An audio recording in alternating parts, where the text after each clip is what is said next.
this year. But listen, folks, even if things were normal, sometimes you just don't feel your best around the holidays, and that can feel isolating and strange.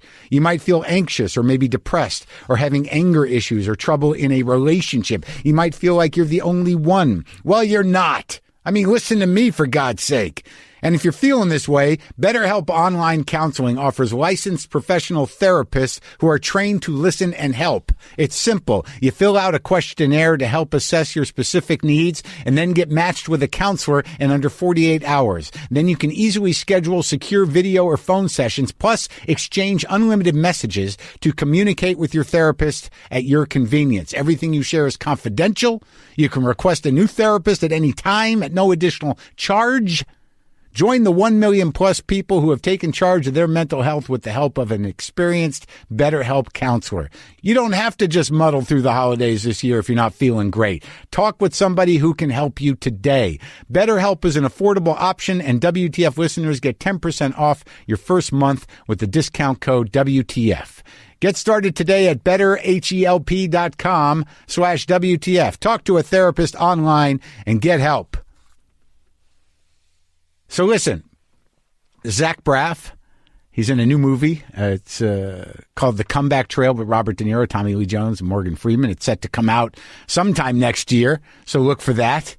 He hosts the podcast Fake Doctors, Real Friends with his Scrub co-star, Donald Faison. You can get that wherever you get podcasts. And I didn't know what to expect. I knew he was probably a good guy, but I was like, I want to meet him, though, and he wants to meet me. And you know what? We had a great talk. Great guy. New Jersey. He actually talks like a New Jerseyan, a New Jersey native with the real New Jersey accent. Real New Jersey accent. And he reminded me of some of my relatives. So this is me talking to Zach Braff.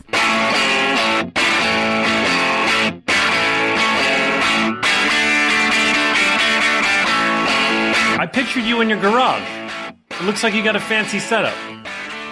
This is a garage that's a fancy setup. I moved and the garage was sort of built into a room, and then I made it in. I had to make it into a house, kind of. Got it. So it's not really a studio. It's more of a house, and I've got sound panels up so the noise doesn't bounce around. Hold on. Let me get the squeaky toy away from my puppy. Stand by. Hey, no.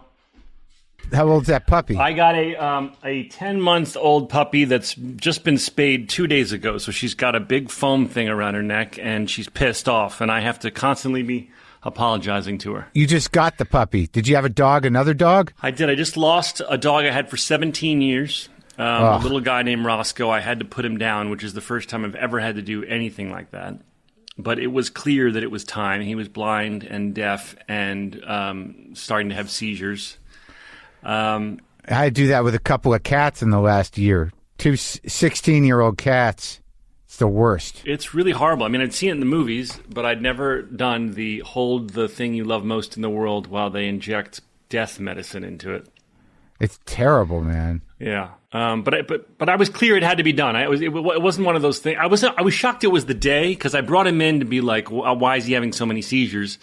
And the vet, beautiful sweetheart of a guy, said, he said exactly what he needed to say. It was like, what's your plan for this animal? This animal is not really fair anymore. Right. And that kind of really hit. I knew it was coming, but I didn't know it was that day. Right. And so we just did it. We went in and said our goodbyes and then did it. Yeah, I had the same experience. The first, I've been through a few cats, but these last two, I just wanted to be there, for it. And in both times I went to the vet thinking well, we'll see, but there's probably a good chance this is it. Knowing in my guts, even with the last guy, Monkey, the vet was like, look, we could give him this and that. And, he'd probably live a little longer, but what are we doing? Yeah.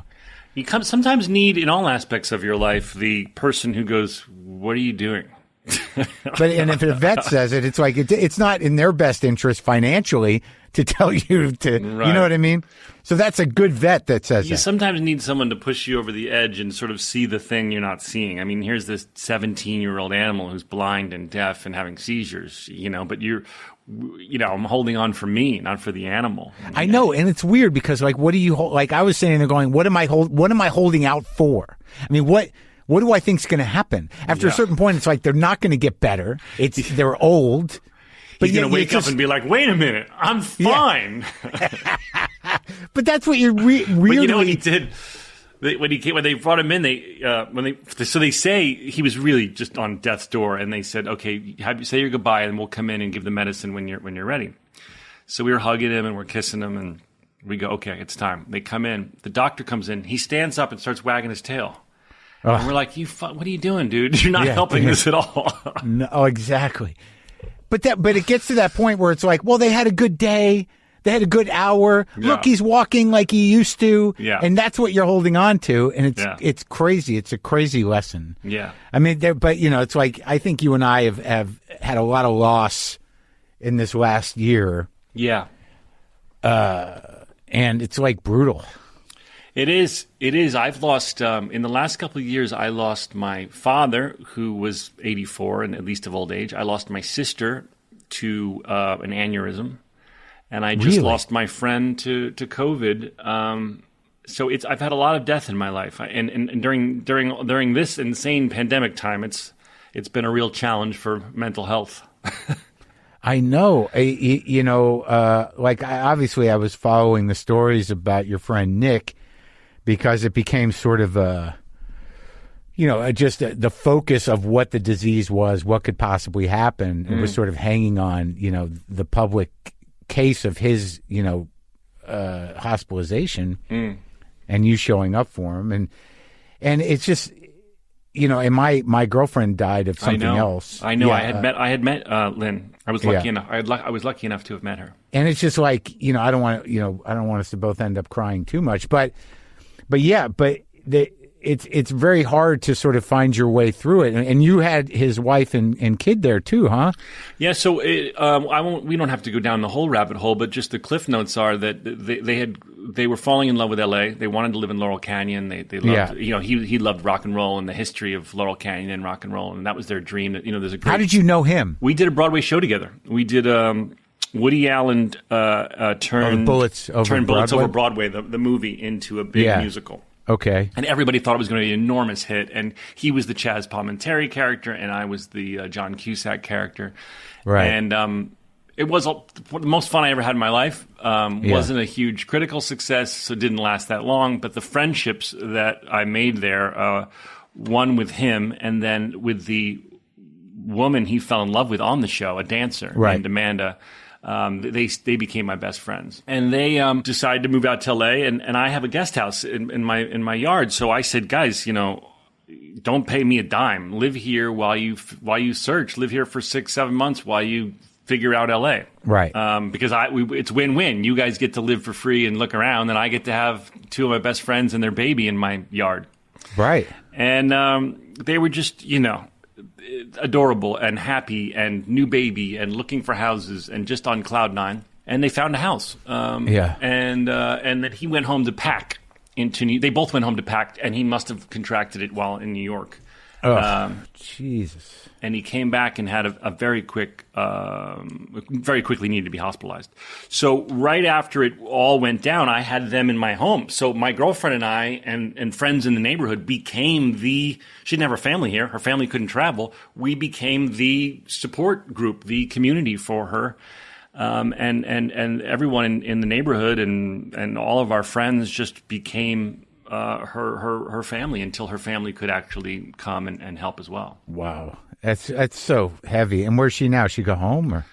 She's staying in the house. She was, of course, debating, as anyone would, do I want to live in this house that we just bought? Right. But she's decided to stay, and she loves it here, and she knows that Nick would want her to be here, so she's staying. She's, running her business to try and keep everything afloat, and of course, I'm here to help them if they need anything.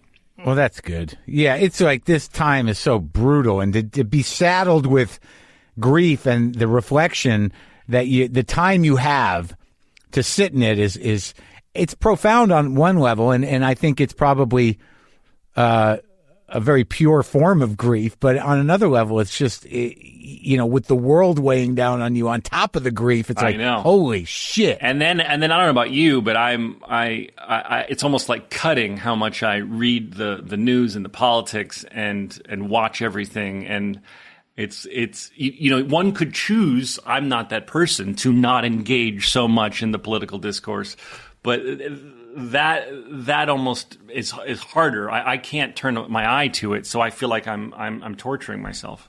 Oh, yeah. It's just like crushing. It's like I can't breathe some days, dude. I can't breathe. Yeah. It's like it's taking the wind out of me. Yeah. I'm exhausted. I know. And it's fucked up. It's so funny. I don't know what to do. I mean, yeah, exactly. What can you do? Does my fucking retweet on Twitter mean anything? No, I don't think it does. I'm just preaching to the choir, and the people who fucking are MAGA and already hate me are just going to unfollow me or say something shitty. So I don't know. I think you're just screaming. And I once got to sit with David Seamus, who runs Obama's foundation. Yeah. And is just one of the smartest men. I wish he'd run for president one day, but he said absolutely no fucking way. But but he's just a genius. And he said, this whole social media thing, it's a lot of it, he said, is just screaming into your own echo chamber. No one, it's sort of pointless. It might rally a few people that may not have been rallied, but you're not changing anybody's minds. Yeah, and most of the time you're just making it worse. You're just giving yourself a reason to get more angry. Because I don't know how sensitive you are, but trolls are trolls, and you learn how to deal with it and shut it off and not engage. But it's like every time you put one of those things out in the world, you're like, oh, here it comes. Here comes something that's going to punch me. Yeah. But I'll just I'll try to be above it. Right. But that's impossible because they know how to hit you, and they know how to get you engaged, and they know how to get you all upset. How do they get you upset? What's your button? Oh, I don't know. They'll say, oh, this is why I don't watch your shitty movies, or this is why, this is why that movie you made is a piece of shit. I mean, not that riles me up because I know that's just an easy grab, but I don't know. I definitely can get riled by them. And the thing I don't do anymore really is engage. I'll say what I say. People write what they write. If someone's horrible, I block them. But I don't engage in a Twitter war anymore. No. I've grown out of that. Good. Yeah. I think that's the first step to getting off it altogether. I wish I had the fortitude. Oh, dude, I've done breaks. Just like alcohol. I mean, I don't know about you. I don't know if you I'm drink sober or not. a long time. Oh, you're sober. Yeah. Oh, yeah. Sorry. I knew that.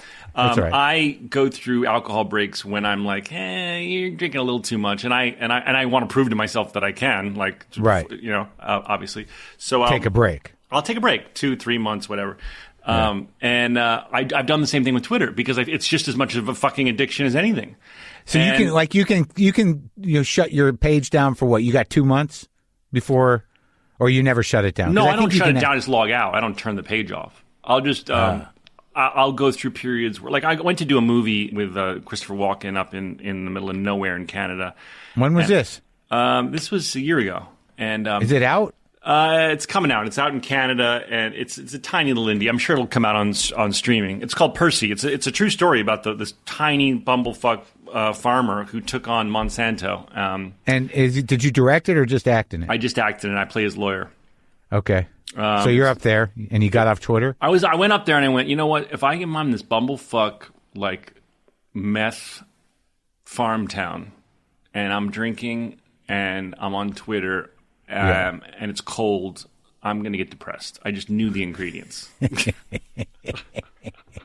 That's the cocktail for depression? Meth town, drinking, it's cold and dark. I'm very affected by the weather. So if it's cold and rainy and I'm drinking too much and I'm reading too much Twitter, it sounds like a horrible recipe. So I committed to myself. I was there for 2 weeks, 3 weeks. I said, no booze, no Twitter. Yeah, and I'm going to work out, and it made a big difference. I didn't get melancholic. Did you do the working out? Yeah, working out is key for me in mental health. I in order to keep my serotonin level above above the right in the right green zone, I need to work out. I've been doing it too. I mean, I've been doing it more diligently now. Like, and I'm old.